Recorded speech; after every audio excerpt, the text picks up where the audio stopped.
Welcome back. Well, as if there wasn't enough bad news about the cost of living, guess what? It's not just fuel for your cars that's going up. Oh, the industry airline chiefs have been piling in to warn us that if you do want to go away for a holiday, and most of us do by all accounts, well, we're in for some whacking great rises thanks to the rise of airline fuel. Average increase about 5% a month up to the summer. That's going to whack up the bills a lot. So just to help me navigate through this, very pleased to welcome Julia Bue-Said, Chief Executive of Advantage Travel Partnership. Julia, hello. Good evening. So is it as bad as it sounds? I think like every other macro area that we're trying to navigate through at the moment, the airline industry is facing some, critical time right now in terms of the increase in fuel pricing. And unfortunately, whilst they would normally ensure they're buying in advance, they'd be hedging in advance, years at a time, the spikes in pricing is so colossal now that it's quite difficult that we're not going to get to a point where these increasing prices are not passed on to consumers. So it's very likely we are going to see the increase in, and across my membership, we've already seen around a 5% increase in pricing. So it is very real. There are ways of mitigating and navigating through those by making sure you book as early as possible, always the best way. Well, Julia, sorry to interrupt you, and I'll let you come back and mitigate as much as you can, but are we heading back, though, to situations? So if I bought my Ryanair ticket now for a trip in June and I get it for 30 quid plus all his extras, which normally takes it up by another 50 quid, but that aside, would he slap on surcharges? I remember the day of fuel surcharges. Can they come back? Yeah, we had those a good number of years ago. I recall those. Let's hope not. I think at the moment what we are seeing, we're not seeing that, and there isn't the evidence of that right now. We're seeing the base price increasing. So, the days when people used to book holidays and then you'd have a surcharge on top of that, I'd like to think our industry is not going to get to that point, but certainly for now, we're seeing the baseline increase reflected in the pricing.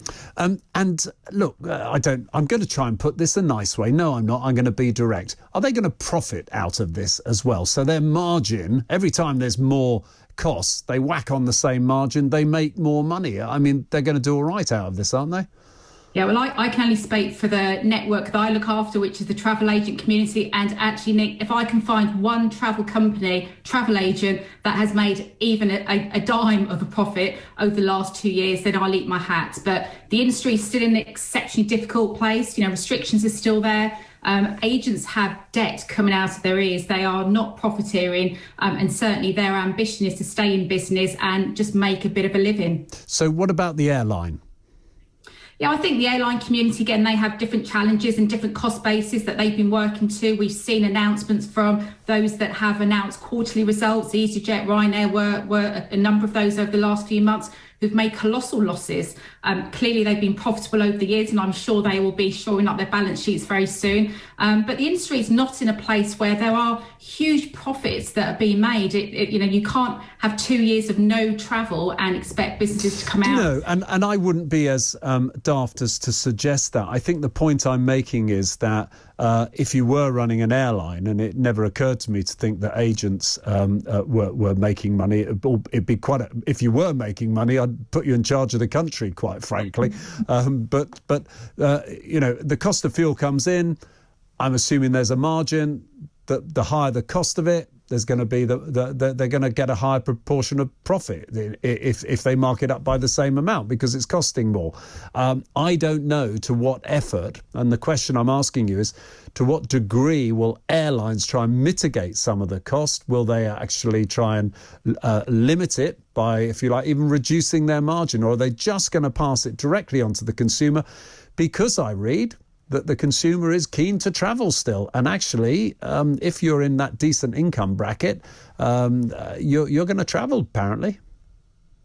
Yeah, no, absolutely. I'm pretty sure, Nick, that what we are not seeing at all is evidence that the airlines are looking to profit over trying to ensure that consumers can travel at an affordable price. We are already seeing, as I said, on the baseline, we're seeing prices increasing, but not at the expense of profit. That's not something that we are seeing. And actually, I have to be really honest, from my position, that's something we've been lobbying very hard with the airline partners against, because that does not enable us to sustain a travel industry that has been decimated for the last couple of years. Our ambition is to get people travelling. travelling. So tell me, what is the outlook? I mean, you must be delighted by today's news. You've only got to get rid of the locator form now, haven't you? But that's not too much of a burden for people, is it? Have you seen already, in anticipation of what was going to be announced today, an uptake in inquiries, an uptake in bookings? Is that optimism Boris Johnson has being shared by your customers with their wallets? I don't want to be doom and gloom because it's exceptionally positive news today for all of us. But for the travel industry, there really have been no changes today. We are still heavily restricted because we still have to abide by rules of destinations. Unvaccinated travellers, there are still heavy rules in place there.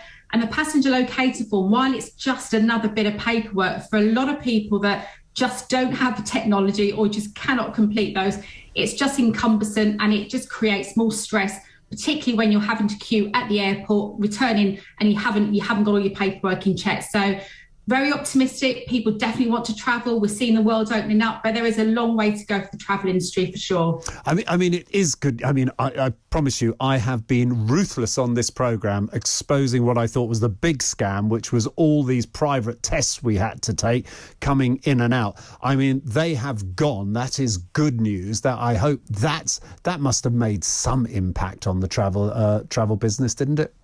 Oh, without question. When we saw the restrictions easing and those extortionate onerous testing that had to be in place for travellers, once they went, we saw a huge uplift. You know, the demand's coming back. But as I say, there are still a lot of passengers out there, a lot of travellers who still have to pay for those private tests because they're not vaccinated. So we still have some way to go before we can truly get everyone travelling. And critically now, it's working with international counterparts to ensure that we can start to see parts of the world opening up in a much more open manner than we're seeing now.